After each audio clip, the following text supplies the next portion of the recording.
Hey, it's a pretty tough day out there with the stock market dropping 20% and everyone trying to calculate how bad the coronavirus is going to impact the economy.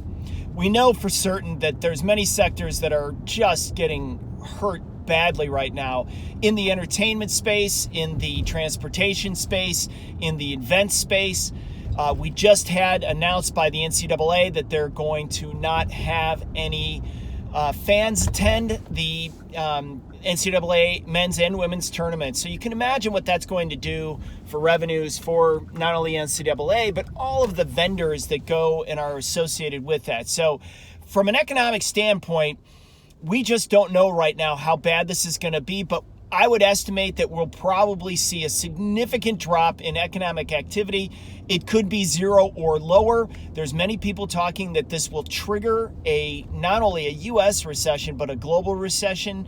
And with that, we have seen the stock market race ahead of the economy as far as when we're getting numbers out.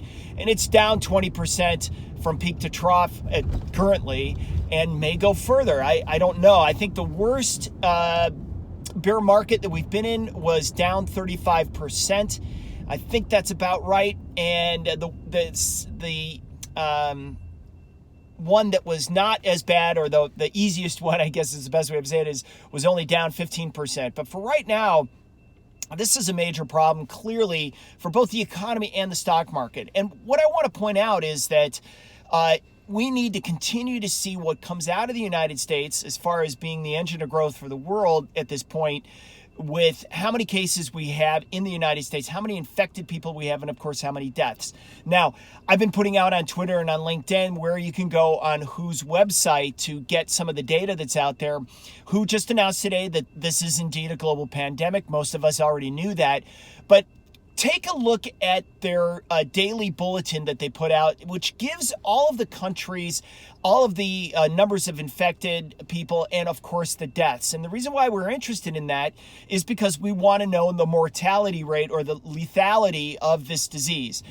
Yes, that sounds a little bit morbid, but it really does make a huge difference, because what we're trying to figure out is this going to be like the the yearly influenza at 0.1% per year, and that's about 30,000 people in the United States with about 25 million people infected?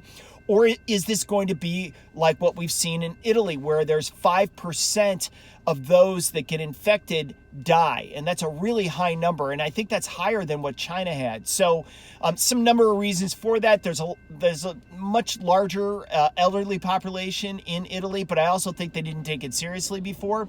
Now the entire world is taking this very seriously. So that's a good sign. But I will tell you, these are really tough times. We don't know how far this is going to go down as far as the economy and the coronavirus. We know that the sectors like transportation, entertainment, hospitality, leisure, anything to do with hotels, clearly, and food, restaurants, bars are going to be really hurt. And my guess is we'll start seeing layoffs relatively soon, probably announced within the next couple of weeks for many of those workers in those fields. So I'm really worried about that, and I feel badly for that. Now, the other thing I feel badly for is what's going on, obviously, in Washington, D.C., because that is a mess right now. We see this is what's really typical during a crisis, especially if you go back to 2008 as an example. There's just a lot of missteps that happen in Washington, D.C. when it comes to trying to figure out what to do, how to stimulate the economy. In this particular case, we have seen that President Trump and Speaker Pelosi have not met to discuss what to do. And my guess is they may not, given that President Trump was impeached. And there's also a lot of discussion about whether or not they should do a payroll tax holiday. What that would mean for Medicare and Social Security would cause perhaps $1 trillion hole. But this is part and parcel of what goes on during a crisis where emotions are high and mistakes get made. So expect more of this, sadly, till Congress comes around and the president. Now, just as a reminder, think back to 2008 when we had the first vote on TARP in the Senate, and they voted it down, and the stock market dropped like 800 points that day. So keep that in mind. Okay, now, I'm wearing my Cubs hat, right? So I'm a little bit more of an optimist that we're closer to the end of this crisis than we are towards the beginning of it. There are still going to be a lot of unknowns that have to get figured out. But I have confidence in the U.S. economy. I have confidence in private industry in the United States to come up with some solutions. They're not going to be great. There's not going to be a vaccine anytime soon, so that's really not coming to save the day. But there are a lot of things that we can do as individuals to protect ourselves.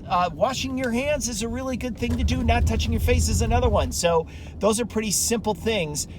They don't solve anything as far as the spread of the disease, maybe to ourselves. They do solve some things with this, I'm sorry, but they're not going to take away from the panic that's going on right now. So sadly, that's where we're at today, and that's where things stand. As the stock market's closed down 20%, the economy is taking a big hit, and the World Health Organization has declared a pandemic for the world. I'm Andy Busch, economist, and trying to move my clients from chaos to confidence, and really looking for opportunities out there during this really difficult time.